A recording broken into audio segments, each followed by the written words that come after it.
was a typical morning in Sunnyside, Queens, and a young woman was getting ready for work.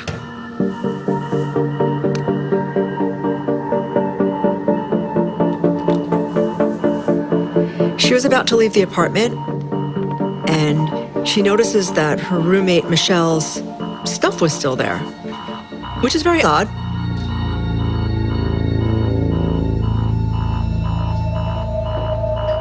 They had similar schedules, so for her roommate not to be up and ready to go or have left is very unusual. I bet if she knew what was on the other side of that door, she never would have opened it.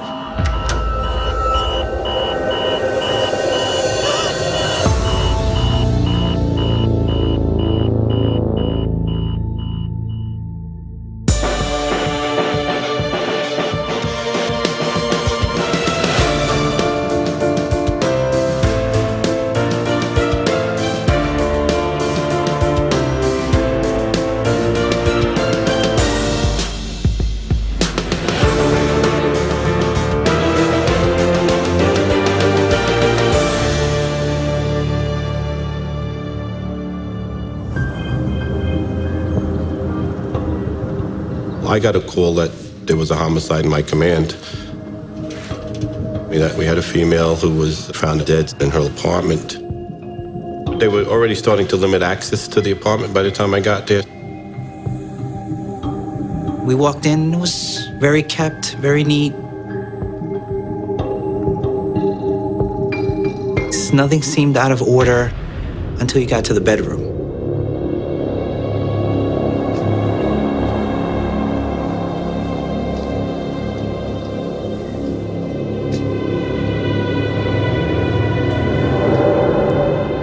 I observed they have marks. Got a big trauma wound here on the left side of the forehead. Also a burn mark what appears to be And the most disturbing thing an iron? was the iron burn. So it was very sadistic. Well, her hands were bound to the headboard with black cord. The amount of violence that was perpetrated on the victim's body was immense. In my career, I've seen many homicide scenes. This one was probably the most gruesome.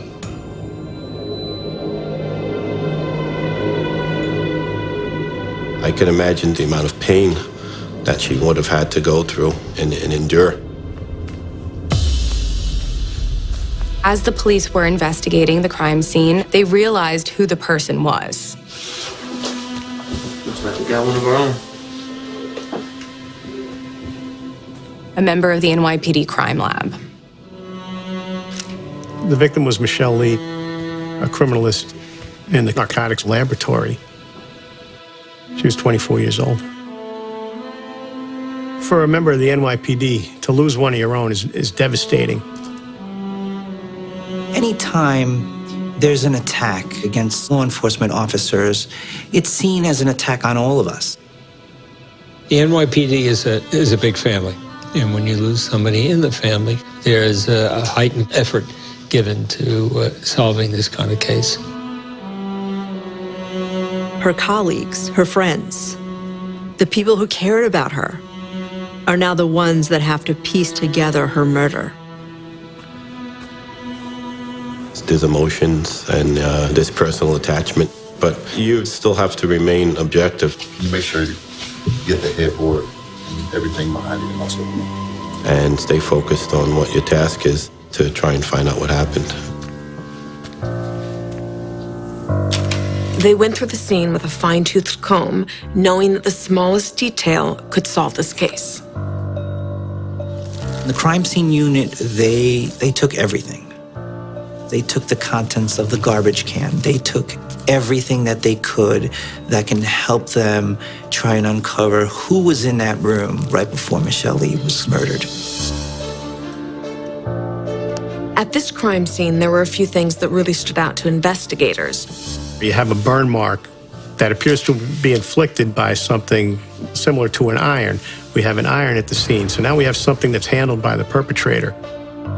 We have a knife that's left behind that's in the victim, something else that's handled by the perpetrator. Because Michelle was naked, we might have a sexual element involved in this scene.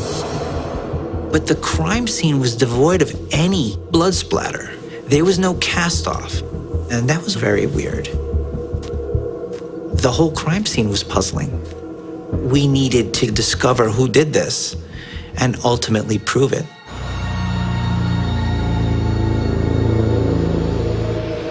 The evidence was being sent back to the crime lab. At the New York Post, we knew something major was happening. The New York Post has a police bureau at police headquarters, and they're monitoring breaking news alerts, they're monitoring the police scanner. They'd heard about a DOA in Sunnyside, Queens, but that's not what the New York Post is going to put on our front page. We needed the real story.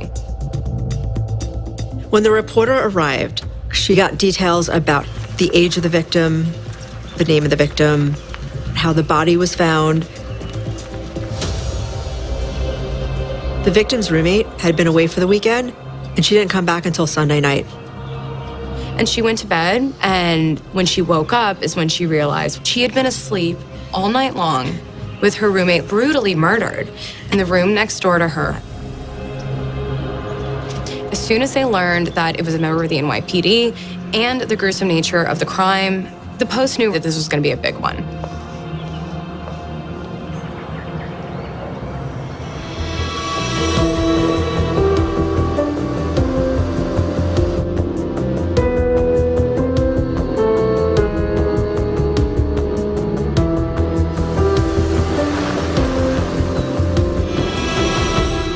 And meanwhile, at the precinct, as investigators were looking further into the case, they started to consider whether Michelle's job could have been her undoing. Michelle was a criminalist in the Controlled Substance Analysis section of the NYPD's Forensic Investigations Division. Her job was to analyze large quantities of narcotics. And as a crime tech, your name is going on very important documents that end up convicting some really messed up people. Investigators looked at her case files, and it was discovered that she actually did work on big cases involving dangerous, violent drug offenders. These two guys had a violent past. That Mendez case, you remember that? She testified, so that's definitely a suspect. Was it a criminal defendant who had something against her? Or had she testified at trial against somebody that had a vendetta, that wanted revenge? One of the people that Michelle was involved in convicting could have figured out where she lived through public records. Somebody who's incarcerated can make a phone call and have a friend or an associate kill someone that they had a grudge against. The question was, did Michelle pay the ultimate price for just doing her job? Could these drug dealers have gotten to one of our own?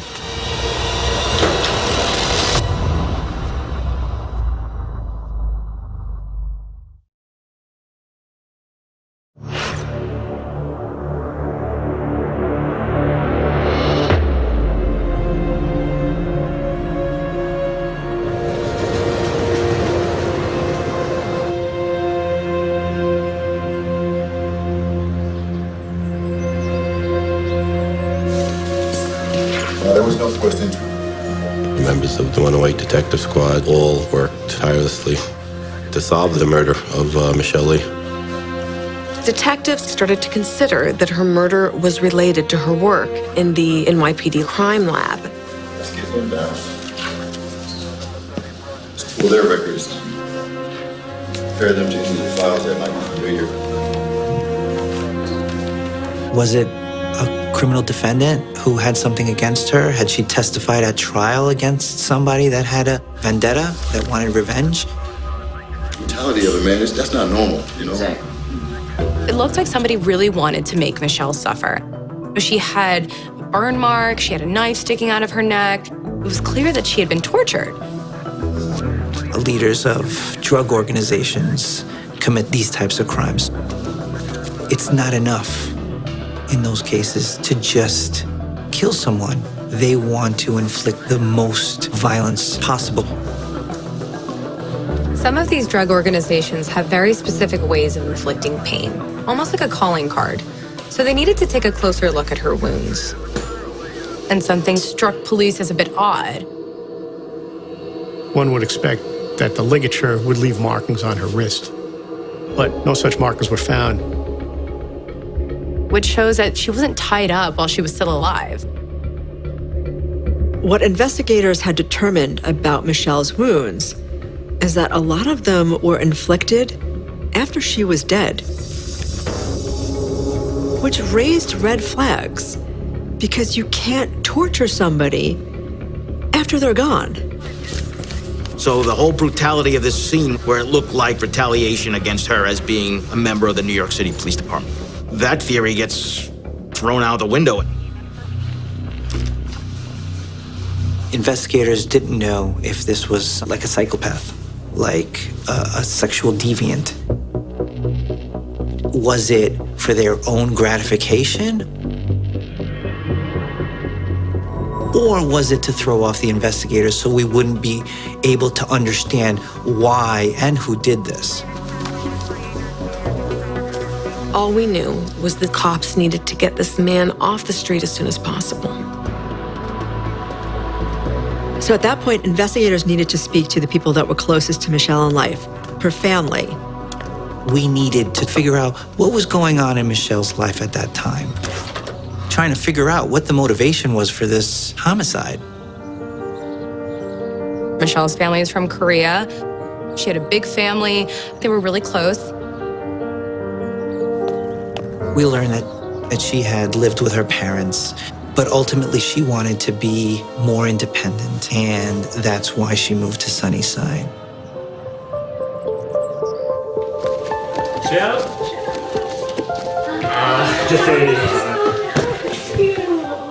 Michelle struggled with wanting to move out because she didn't want to leave her parents. There she is. Oh my goodness. This is so nice. But ultimately she wanted to be independent and she wanted to start her life. What is this? No. Of course I remember that. This doesn't look like a forensic. Michelle always dreamed of being a forensic scientist. She was probably a kid who grew up watching CSI, and she wanted to go to John Jay College of Criminal Justice. She proved talented even in college, and she was hired right after she graduated John Jay. She had become a member of the Forensic Investigations Division in the NYPD, which is a very big deal. She got the dream job.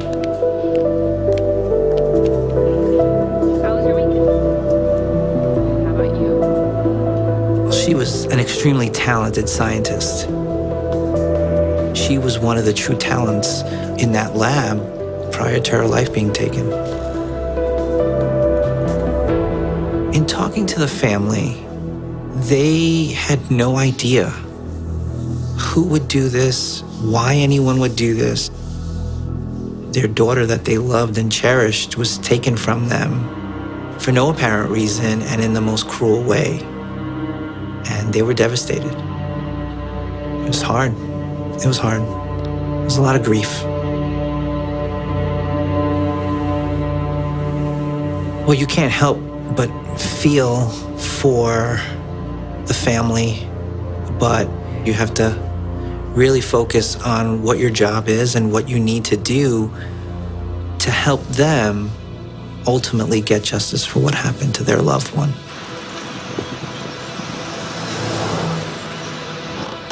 Back at the precinct, investigators began to hone in on the crime scene. The fact that she was found completely nude and tied up on the bed suggested that it could have been related to her love life. The most intimate partner can hurt you in the most intimate ways. And the person that you least suspect that would do this to you is most often the person who's closest to you. So, detectives needed to know who she dated, old flings, anybody she had bad relationships with, and luckily, there was a key piece of evidence. So, It's a diary.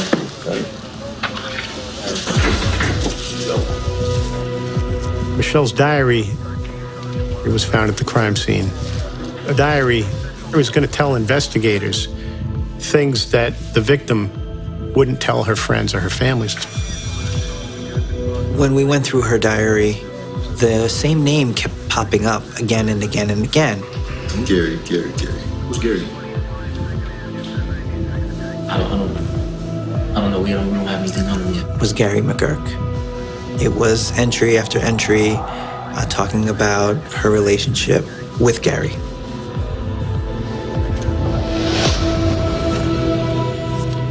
Investigators learned Michelle met Gary when she was a student at John Jay College for Criminal Justice. And immediately they just hit it off. They just were right. They both were interested in forensics. They had a lot in common. She just fell madly for this very handsome guy. He was a soccer player for the school. He came from Ireland and had this really attractive Irish brogue. It was just this really intense passion. And it looked like this relationship could turn into something very serious. She wrote about her affection for him in her journal. She wrote about how much she loved him, how she wanted to tell him that she loved him and couldn't find the right way to do it. She really wanted to be his girlfriend. But that is when Gary started pulling back. The problem in relationships in general is that they often don't survive.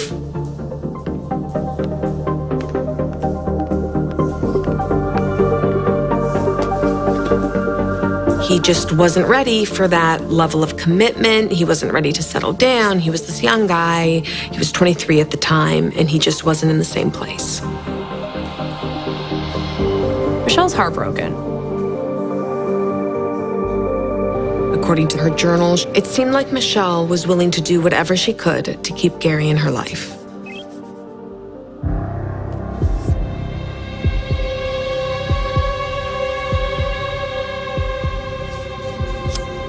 They kept seeing each other. They had what you would call a friends with benefits relationship. Michelle really wanted to make Gary hers, and it was clear that there was a lot of passion coming from one side. And whenever there's a lot of passion involved in a relationship and it's unrequited, bad things can happen. Ultimately, Michelle's fairy tale did not have a happy ending.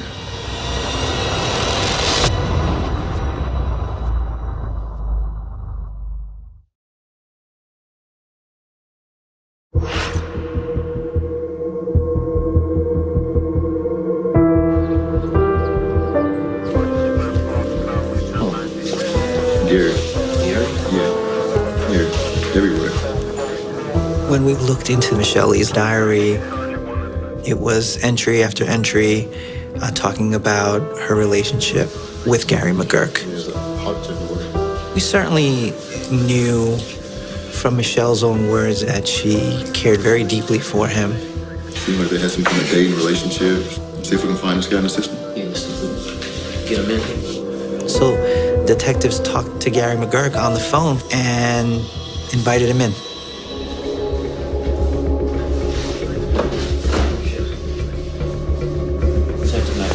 Hey, how you doing? Good. Thanks for coming down, man. Gary was cooperative with the detectives. He spoke to them willingly. So we just wanted to ask you a few questions, man, just protocol. They asked him about his relationship with Michelle and why they broke up. Gary said that they started dating, but that they just didn't click as a couple. We were still involved in each other's lives. I still consider her a really great friend. But as the interview progressed, it became clear that Gary McGurk had a very complicated relationship with Michelle Lee. Gary labeled their relationship as one that was taboo or risque. He mentioned acts that they would do.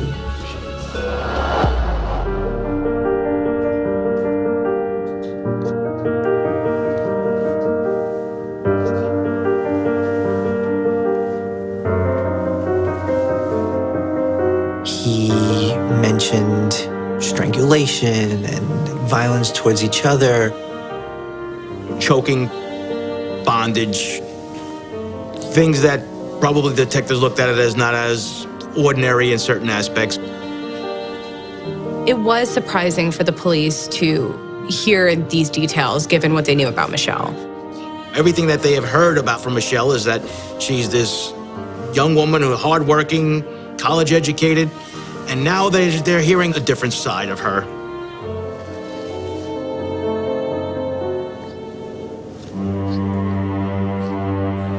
Gary was being very upfront. He was disclosing really personal information that wasn't necessarily the most flattering details about Michelle's life. But at the same time, he seemed to genuinely care for her and want the case to get solved. And one of the reasons is because he credited her with having saved his life.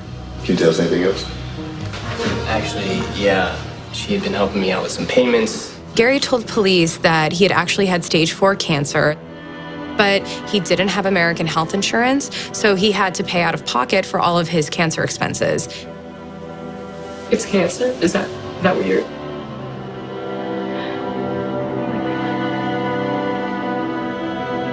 And Michelle had lent him money to help with the cancer treatment. Gary's totally distraught. He's clearly somebody who knew Michelle pretty well, and he's like, we were so close, and he's a typical grieving friend.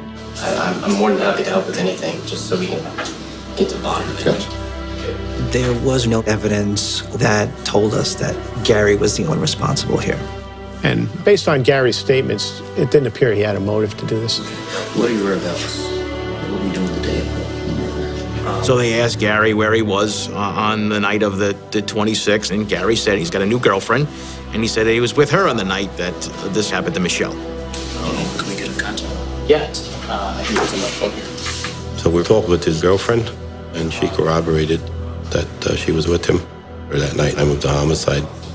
Gary said that he even received a phone call from Michelle that night, but he was asleep and didn't pick it up. Because he showed him his phone and said, I got a missed call from her around, 4 o'clock in the morning. Take a look at the phone. There was a missed call that lasted about 20 seconds. So police asked Gary who else could have done this to her.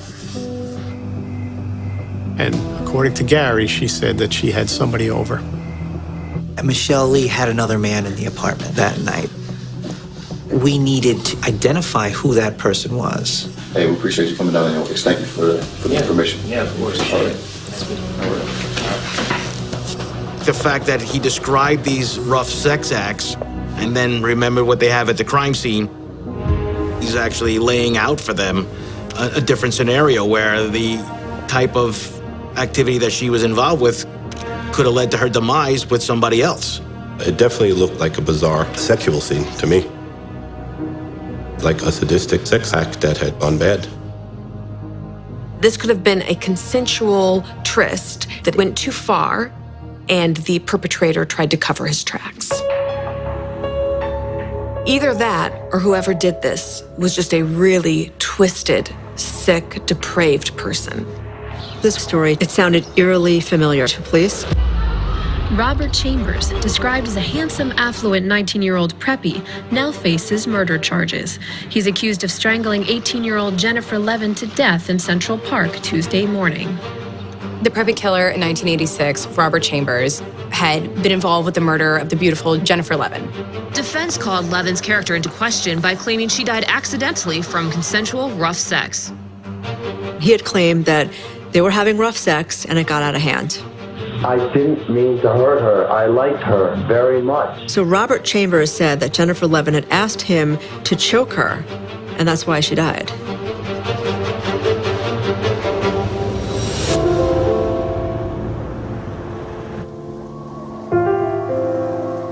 So cops decided to retrace Michelle's footsteps from that night, see where she went, see what happened. Did she have a new man in her life? Did she bring somebody home? It was discovered that she was visiting her parents that day. She went to the drugstore, and she went to the gym, and then we all had an idea.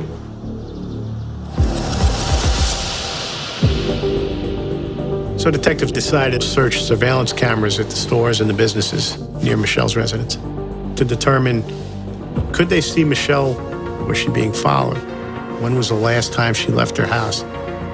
Video cameras are a wealth of information.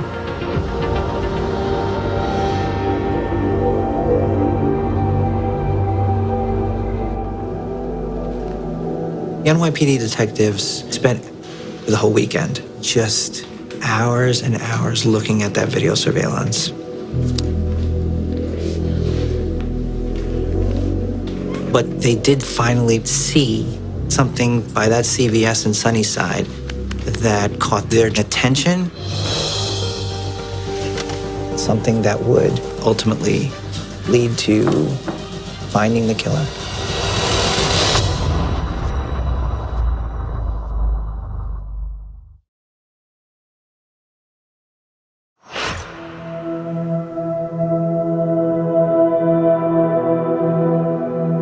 The NYPD detectives spent hours and hours looking at video surveillance, and they did finally see an image that looked like Michelle Lee meeting up with someone on the corner by that CVS in Sunnyside and walking back towards her apartment. The video surveillance footage was not that clear. You couldn't see a face.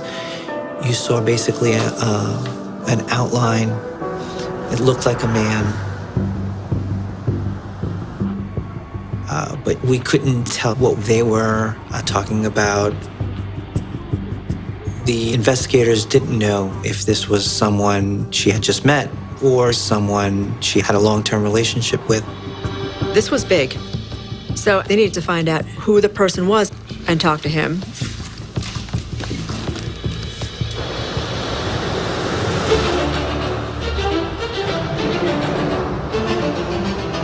Cops looked at guys that she might have encountered at the gym, guys she might have encountered at her neighborhood. Let's get him down. Friends, family, anybody who she had just met or was interested in. They were interviewed and they were asked, where were they? Had they talked to her recently? Were they in her apartment? So everybody was scrutinized. It's personal. This wasn't an accident. This wasn't a robbery. This was intentional. Definitely. But ultimately their alibis were confirmed and they were cleared. Detectives needed something more.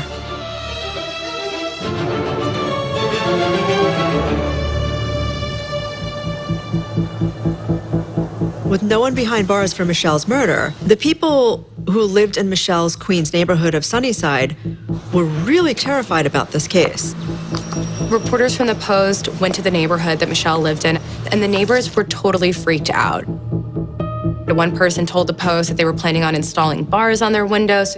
It left the neighborhood extremely shaken up. No one knew if it was a stranger that scooped her off the street and it did all these terrible things to her. The community just really wanted answers. There was a lot of pressure to solve this and get this person off the street.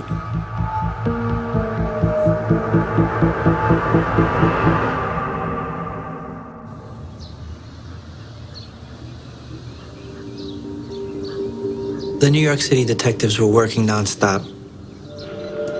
And the CSI community certainly wasn't taking Michelle's death lightly either. It was very traumatic to the people that worked at the lab. The NYPD has a long history of dealing with loss. It's tragic every time, it's hard every time. This marks the 7th NYPD officer killed in 5 years. A tragic reminder today of the dangers police officers face every day all around the country. Tragedies like this are not only an affront to the men and women in blue, but to all the people our cops proudly serve. But civilians that work in a crime lab have no context, have no history, and have no way of dealing with this type of loss. So it's very tragic. It was a very somber feeling within the whole laboratory. We could feel it. Where the crime scene unit works, where my unit was, you can see a sadness in your interaction with your coworkers and other people in the building. This is what law enforcement is about. It's about family, it's about brotherhood, sisterhood. Ultimately, they wanted to do their jobs and get justice for Michelle Lee.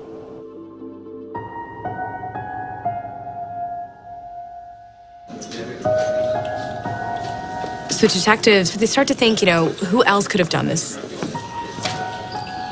Was it some other guy in her life? Anyone else that might have come across her that would have done this to her?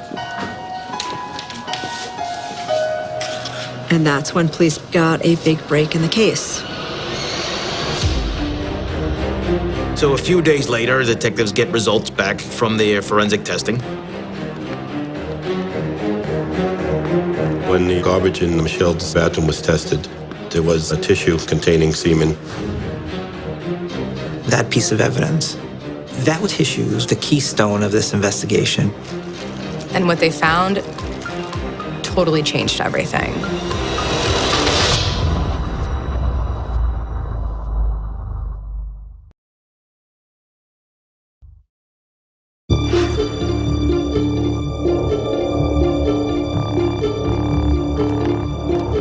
DNA was found on several tissues in Michelle Lee's garbage can. And those tissues were found on top of receipts that were dated April 25th, the day of Michelle Lee's murder. And they realized who the person was.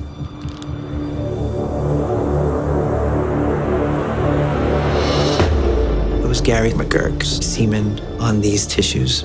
There would be no explanation as to why his DNA would be on those tissues on top of a receipt that was dated April 25th if he had never been in that apartment on the day Michelle Lee was murdered. We had an exact date and time that Gary was there. That was the aha moment of this case. So the totality of all the evidence started to be damning. There was a house of bricks being built. And at that point, cops pull cell phone records for Gary and for Michelle. Hey, Tatum, check this out. During his statement, Gary McGurk said that he had received a call from Michelle at 4:30. You know what? I actually got a call from her that night. He was insistent that the detective look at his phone. Just check the phone. I'm telling you, it'll clear everything up. Look, Michelle called me. She called me at 4:30. He said that he was at home when he received the phone call. But according to the science behind it, there's no way that happens.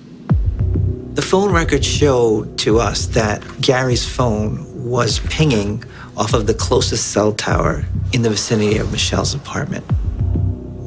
And there's a cell phone tower every other block. So if he was where he said he was, then his phone would have been pinging a long ways away from Michelle's apartment. But it wasn't. It was right there. That was an indication that the phones were together. And Gary McGurk was trying to throw the investigators off. Now detectives know they got him. And it wasn't a moment too soon. Cops went to Gary's house in Queens, and they actually catch him leaving the home with a bag and a passport.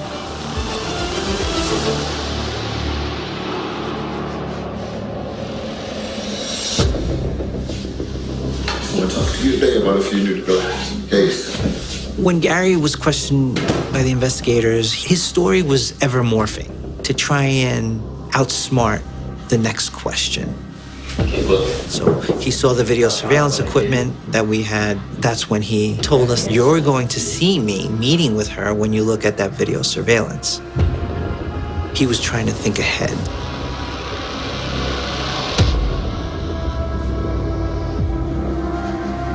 And you notice that timeline that he was giving starting to shift.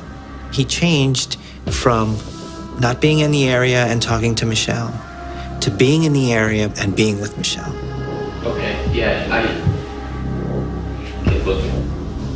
Finally, cops had this evidence against him, and he told police, okay, yes, this happened, but it was an accident. Michelle was into kinky sex. You know, she liked to be choked, she liked to be tied up, and, you know, things kind of went wrong because she had wanted to do this stuff. So he starts to put the blame on her. It was the exact same defense plea as Robert Chambers, the man that we had dubbed the preppy killer. After a lengthy deliberation by jurors, concerned prosecutors agreed to let Chambers plead guilty to manslaughter. The rough sex defense contributed to him getting off with manslaughter charge and a lesser sentence. If convicted of murder, Chambers faced life in prison. Now he will serve a minimum of 5 years. This is not the first time that a man had tried to use some kind of kinky sex defense to get out of a murder. This was an elaborate cover-up. And while Gary lied and kept on lying, the evidence didn't. It was determined by the medical examiner that the cause of death was blunt force trauma to Michelle's head. And all of the other injuries that were done to her body was post-mortem after she died. So obviously you're going to be able to tell that it wasn't choking that led to her death. It was a hammer. Like the saying goes, right? Oh, what a tangled web we weave. And he had spun himself such a web that he couldn't even get out of it. What we have is a person who's certainly not in his right mind trying to cover up a crime by making it look like it's perpetrated by a person who's not in his right mind. That didn't stop investigators from getting to the truth. Tell us what happened. Including the most disturbing part of his lies.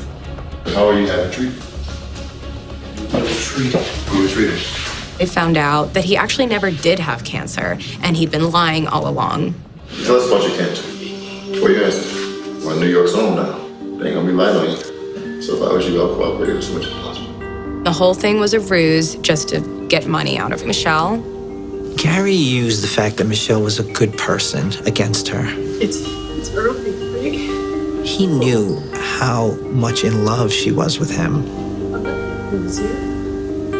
And ultimately, that's what led to her death. This guy's a sick bastard. Totally taking advantage of the girl who really loved him.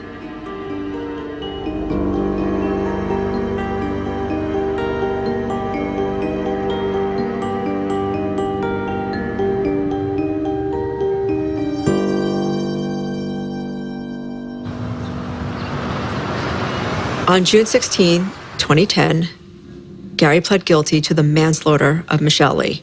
We're happy that an arrest was made in this case. Obviously, it had a very traumatic effect inside the police department. Gary had a very frail ego. He tried to keep up the story that it was all just an accident. But eventually, the truth came out. Gary told us during his sentencing that he went into the apartment and they had been intimate. Perhaps she figured out that Gary was scamming her, Are you serious? that he didn't actually have cancer. I thought you were gonna die. She'd given him all this money for no reason Oh my God, you're crazy. I'm not crazy. and threatened to report him to the police, which is where she worked. Corey, move. Get out of the way. Get out. And he just snapped.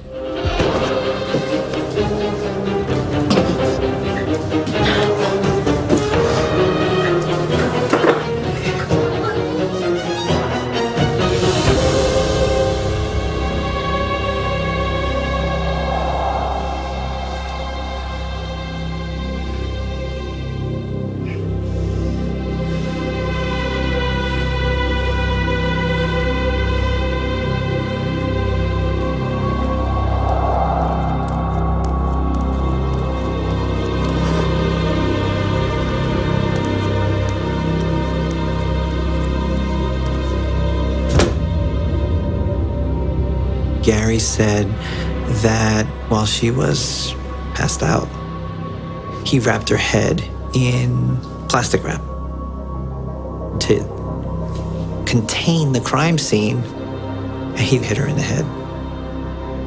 He tied her hands and wrists to the bedpost with a cell phone cord.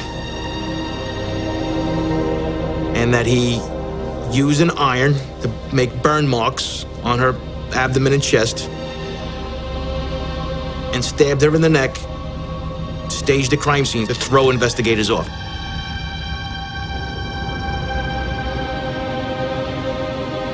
And then he took the plastic with him. He took the hammer that he used. He admitted that he took her cell phone. And he admitted to placing the calls after he killed her in an effort to make it look like she was still alive. He admitted all of these things to the judge. Well, he's a student of forensic psychology. So he probably read somewhere in his books about staged crime scenes, and he thought that he was going to outsmart the detectives. People like Gary McGurk are narcissistic. They create an image that they want everybody to see, and somebody who sees through that image is a threat to them. Forensics is about finding the truth, and we were able to find the truth in this case. One of the worst parts about this case is that Gary blamed her, or at least tried to blame her for her own murder. We don't know if Michelle really liked to be choked or tied up. That was something that Gary created to defame her character when she wasn't alive and able to defend herself. The dead can't speak. He wanted the cops to think that Michelle had brought this upon herself. And I'm sure the detectives smiled at him and said, well, not today. Gary really tried to strip Michelle of her dignity, but Michelle's friends and colleagues at the NYPD didn't allow that to happen. It's a tragedy when you lose a brilliant mind, and there's no telling what her contributions to the criminal justice system could have been. Michelle is still part of the family, the police family, and we don't forget that kind of stuff. She will never get married. She will never have a child. She will never have a life.